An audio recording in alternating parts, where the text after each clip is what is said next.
বন্ধুরা আমার কাছে কি আছে বলতো একটা বিস্কুট। এই বিস্কুটটা যদি তোমাদের দিই তাহলে তোমরা সবাই খেতে চাইবে। তা এই বিস্কুটটা তাহলে একটা বিস্কুট আছে আমার কাছে, তাই না? না, তোমাদেরকে তো পুরোটা দেবো না, কিছুটা দেবো।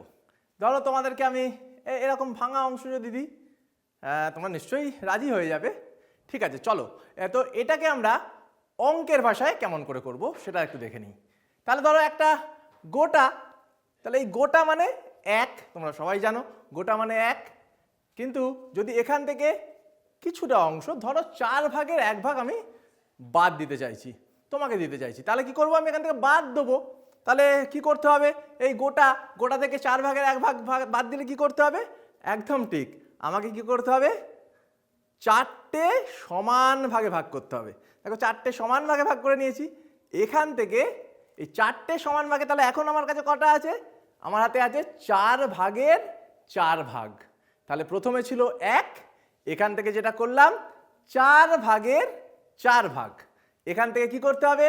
একটা ভাগ। এই একটা ভাগ তোমরা ইতিমধ্যেই শিখে গেছো যে একটা ভাগ মানে 4/1 ভাগ। তাহলে এই 4/1 ভাগ যদি তোমাকে আমি দিয়ে দিই তাহলে কি হবে? আমার কাছে থাকবে 3টি ভাগ। এই প্রত্যেকটা ভাগও দেখো 4/1 ভাগ। তাহলে 4/1 ভাগ, 4/2 ভাগ, 4/3 ভাগ। তাহলে আমার কাছে কত হলো? 4 থেকে 1 বাদ দিয়ে 4টে অংশ, তার থেকে একটা অংশ বাদ, তাহলে আমার কাছে রইল 3টে অংশ। একে অঙ্কের ভাষা বলি 3/4, 3/4 বা 4/3 ভাগ।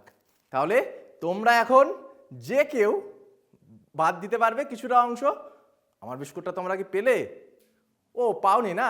তার জন্য তো যেটা তোমাদের করতে হবে, তোমাদের বাড়ির বিস্কুটটা নিয়ে সেখান থেকে ভেঙে তোমাকে বাদ দিতে হবে, হাতে কলমে করতে হবে।